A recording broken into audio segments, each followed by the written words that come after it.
누가 만약 주말에 우리 별장 갈래요? 라고 한다면 머릿속에 토요일 아침 커피 한 잔 들고 상쾌한 공기 맞으며 산책하는 스스로의 모습이 떠오르지 않아요? 누구나 한 번쯤 평일 복잡한 도심에서 벗어나 주말 나만의 아지트가 있는 별장에서의 여유를 꿈꾸곤 합니다. 근데 여기서 현실이 살짝 끼어드는데요. 왕복 5시간 운전에 관리비, 세금하며 과연 한 달에 몇 번이나 갈까? 라는 생각이 들죠. 여기서 정부가 정책으로 드라이브를 걸고 있는데 인구 감소 지역에 세컨드홈에 세제 혜택을 얹었습니다. 세금 부담을 낮춰 주말 별장 라이프를 현실로 만들어주는 것이죠. 그럼 이제 별장 한 채씩 사는 시대가 올까요? 아니면 집보다 먼저 머물 이유, 즉 컨텐츠가 있어야 비로소 주말 별장 라이프가 완성될 수 있을까요?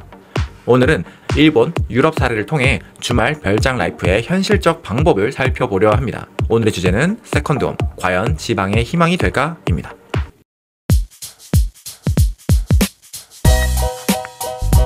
먼저 지방 세컨드홈이 뭐냐, 요약해보자면 1주택자가 행정안전부가 지정한 인구 감소 지역에서 일정 요건의 주택을 추가 매입해도 재산세, 종부세, 양도세 등에서 1주택 특례를 준다는 건데요.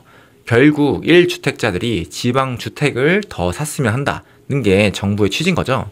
그럼 여기서 인구 감소 지역은 어디를 말하는 걸까요? 당연히 서울, 경기는 빠져 있습니다. 당연하겠죠. 그 외에 주요 광역시도 제외되어 있는데 특이한 건 제주도도 제외되었다는 겁니다. 그러니까 제주도 부동산 투자하면 떠오르는 게 있지 않나요?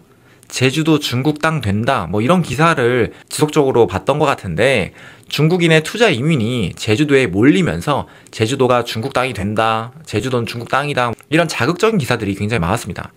당시에 제공된 기사에 따르면 2019년에서 2023년 투자 이민자 116명 가운데 중국 국적자가 104명으로 약 90%였다는 거고, 그중 제주도에 투자 이민을 실제로 온 중국인이 92명이었다는 거였죠. 물론 이 숫자가 엄청나게 많은 건 아니지만 비율적으로는 굉장히 높아 보이는데요. 실제로 영주권만 받고 먹튀 이런 식으로 엄청 자극적인 기사가 있었습니다. 최근의 기사에 따르면 제주도 중국 땅 된다, 이젠 옛말, 이런 기사들도 있더라고요. 그러니까 중국인 투자가 좀 줄었다라는 이야기도 있고 외국인 투자가 조금 줄었다라는 내용이 있더라고요. 어쨌든 이처럼 제주도는 국내외 사람들의 투자로 관심을 많이 받기 때문에도 인구 감소 지역에서 제외되었을 수 있겠다라는 생각이 들었습니다. 앞서 말한 이 세컨드홈 정책은 2024년부터 도입이 됐는데 2025년 8월에 확대 적용됐습니다. 주요 항목은 앞서 얘기 드렸던 것처럼 양도세, 종부세, 재산세, 취득세 같은 것들이 있고요. 각각을 간단하게 살펴보면 양도세는 양도가액 12억 이하 주택을 비과세한다. 종부세는 기본 공제 12억, 재산세는 기본 주택에 대해 세율 인하, 그리고 취득세는 무주택자나 1주택자가 인구 감소 지역에 1주택을 구입하면 최대 50% 감면한다. 이렇게 좀 다채로운 세금 혜택을 책정해 놨네요. 그렇다면 왜 이런 정책을 내고 있는 걸까요? 바로 당연히 인구 감소 때문이겠죠. 대한민국 사람이라면 인구가 감소한다는 건 다들 아는 사실이겠죠. 그러니까 통계청 장래 인구 추이를 한번 보면 2025년을 이후 인구 감소세가 이어지고 있는 게 보이죠. 인구 성장률도 지속적으로 낮아지고 있는 추세입니다. 이 보라색 그래프를 보면 성장률이 낮아지는 게 보이는데 뭔가 마음이 좀 안 좋네요. 그리고 생산 연령 인구도 2022년 기준 지속적으로 낮아져서 2072년에는 이 파란색과 보라색, 그러니까 생산 연령 인구와 고령 인구가 서로 교차되는 그런 과반수가 고령 인구가 되고 있다는 것을 볼 수 있습니다. 그리고 인구 성장률도 살펴보면 2035년만 돼도 대부분의 시도에서 성장률이 0%에 가까워지고 2052년에는 대부분의 행정 시도가 인구 성장률이 마이너스 국면에 들어섭니다. 정말 심각하죠. 이렇듯 줄어드는 인구, 특히 지방의 경우에는 그 문제가 엄청나게 심각한데, 따라서 지방의 주택을 별장, 세컨드홈의 개념으로 구매하게끔 유도하기 위한 정책인 거죠. 하지만 집값 인센티브만으로 장기적인 인구 구조 자체를 바꾸기는 당연히 어렵겠죠.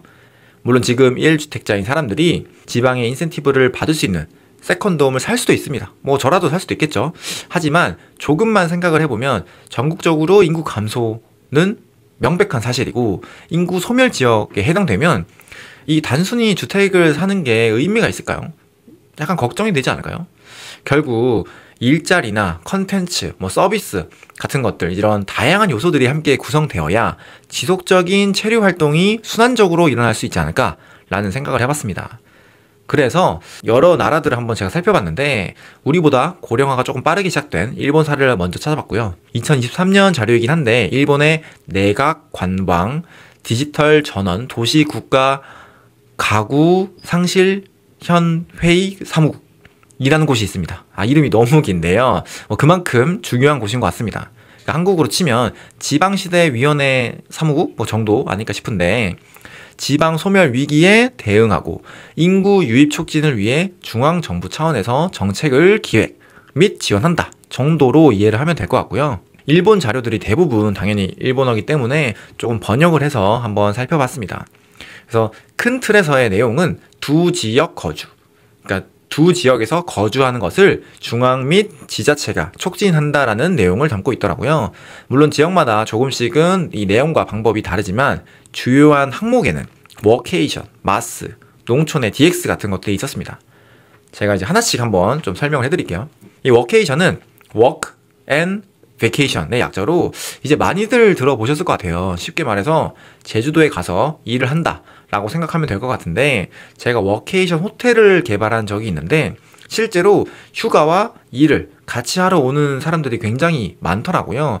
이제는 이 여행과, 그러니까 휴가와 일을 뗄래야 뗄 수 없는 그런 환경에 놓인 사람들이 많기 때문에 이런 워케이션도 굉장히 각광받고 있는 것 같습니다. 그리고 마스, 그러니까 MAAS는 발음이 잘 안 되네요. 어쨌든 모빌리티 애저 서비스의 약자인데, 다양한 이동수단, 예를 들어서 대중교통이나 택시, 카쉐어링, 자전거 등 스마트폰 앱으로 예약하고 결제하는 통합 모빌리티 서비스를 지칭하는데, 이미 우리가 사용하는 익숙한 개념에서 조금 더 확장된 것 같죠. 그러니까 자동차 중심의 교통 문제를 좀 해결하고 스마트 시티의 핵심 요소로 부각되고 있기도 합니다. 그리고 농촌의 디지털화, 그러니까 DX도 마찬가지인데, 아무래도 낙후된 농촌 지역의 프로세스를 디지털화하고 드론이나 로봇 등을 적극 도입해서 자동화 시스템을 구축하는 것들이 그 예가 될 것 같습니다. 그중 한 사례가 홋카이도에 있는 가미시 호로초라는 지역인데, 워케이션에 편리한 마스를 구성해서 모빌리티 서비스를 구성을 했고요. 그러니까 비즈니스 호텔과 또 제휴를 해서 교통편이 포함된 워케이션 패키지, 이런 것들을 개발했다고 하네요. 물론 이 모든 것들이 성공했다라고 단정 지을 수는 없겠지만, 지방 소멸이 가속화되고 있는 일본에서는 주택과 모빌리티, 일, 여가 이런 것들의 컨텐츠를 함께 설계해서 지역 경제를 되살리려 하고 있다 정도로 이해하면 좋을 것 같습니다. 제가 지난 영상 중에서 일본의 나도 호텔이라는 곳이 있었는데, 호텔이 아닌데 호텔을 제공하는 독특한 부동산이었죠. 그러니까 셀럽들이 가는 호텔로도 유명하고요.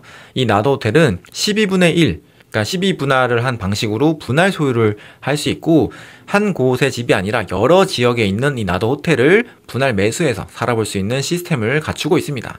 스타 건축가, 디자이너, 예를 들어서 건축계의 BTS라고 불리는 BIG나 그 휴먼 메이드를 만든 니고, 페럴 윌리엄스 같은 유명한 셀럽과 콜라보를 해서 상징적인 상품을 만드는 걸로도 유명합니다. 특히나 실제 사실과 같은 CG 이미지로 호텔을 짓기 전에 완판시켜버리는 걸로도 또 유명하죠. 거기다가 나도 게러지라는 걸 발표했는데, 제트기, 헬기, 크루저 같은 이런 모빌리티의 공동 소유로 목적지 간 이동 경험까지 패키지화 했습니다. 그러니까 사는 경험과 이동의 경험 모두를 쟁취하고 있는 거죠.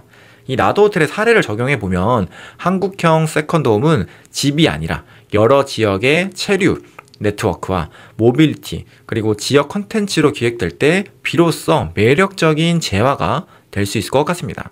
일본 외에도 다른 나라에서는 어떤 식으로 이러한 문제를 해결하고 있는지 한번 살펴봤는데, 열정의 나라 스페인에서는 리모트 워커가 이주하는 비용으로만 약 15,000유로를 지급한다고 합니다. 15,000유로면 우리나라 돈으로 한 2,500만 원 수준이니까 그렇게 큰 돈은 아닌 것 같긴 하거든요.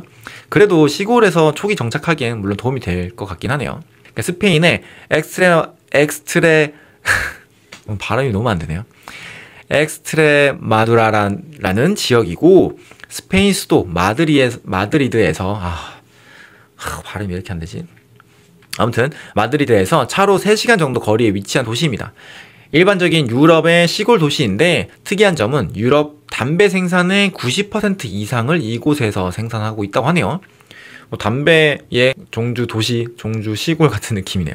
아무튼 이곳에서 Live in Ambrose라는 프로그램으로 이 엠브로즈는 엑스트레마두라 북부에 있는 농촌 지역이라고 합니다.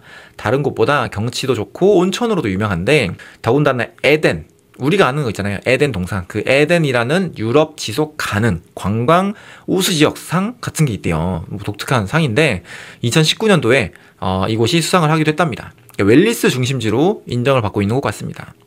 다만 이 근방의 인구가 3,900명, 그러니까 4,000명이 채 안 되고 일부 지역은 200명 이하가 있다고도 하네요. 국내 지방의 읍이나 면 이 정도면 사실 그보다 더 적을 수 있을 것 같은데 물론 그냥 이주만 한다고 돈을 주는 건 아닙니다. 최소 2년 이상 거주하는 조건이 붙고요. 최대 200명의 한 해 지원을 하고 200만 유로의 예산을 편성했습니다. 그리고 해당 대상도 꽤 까다로운데 여성 및 30세 미만이 인구 5,000명 이하 마을로 이주하면 즉시 다이렉틀리하게 1만 유로를 지급하고 2년 후에 5,000 유로를 추가 지급합니다. 그러면 결국은 2년 살아라 라는 거고 그 외의 지원자면 8,000 유로를 선지급하고 3년째에 추가 4,000 유로를 지급한다고 하네요. 그럼 이런 경우에는 3년을 살아야 되는 거겠죠. 그 다음으로는 최근 6년간 엑스트레마두라 거주 경험이 없어야 되고 스페인 합법 거주자이면서도 원격 근무자, 특히 이제 IT나 디지털 기반 업종 종사자가 선호된다고 하네요. 제가 그런 거를 배웠어야 되는데 좀 아쉽네요. 물론 지금의 용도는 주거, 농지, 초기 정착에 필요한 다양한 비용에 사용 가능하다고 하는데요. 이 외에도 이탈리아에서는 1유로 주택으로도 굉장히 유명하죠.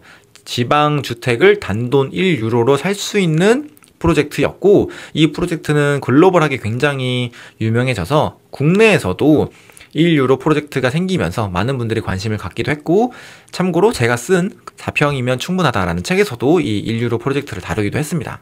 한국의 1유로 프로젝트는 오래된 다세대 주택을 리모델링해서 다양한 리테일 임차인을 입점시키고 임대료로 1유로를 받아서 화제가 됐습니다.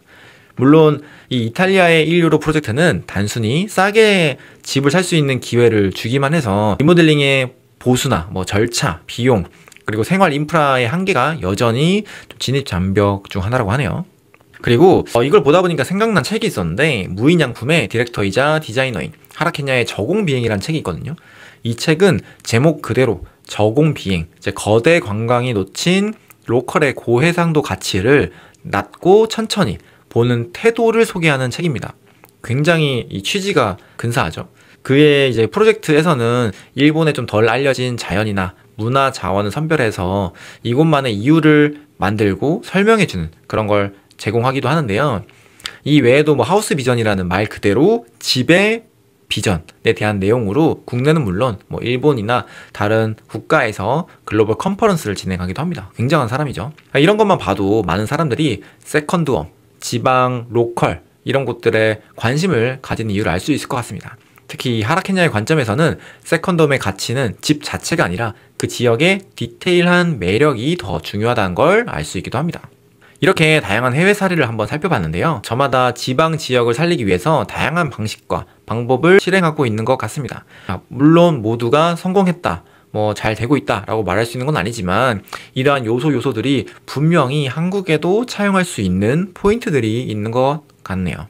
네, 이번 시간에는 세컨드홈 정책을 바탕으로 국내는 물론 세계 여러 나라들의 지방 살리기 정책 컨텐츠를 살펴봤는데요. 다양한 시도가 성공적으로 이뤄져서 대한민국의 지방도 다시 활기를 되찾았으면 좋겠습니다. 그럼 재밌게 보셨다면 구독과 좋아요 부탁드리고요. 감사합니다.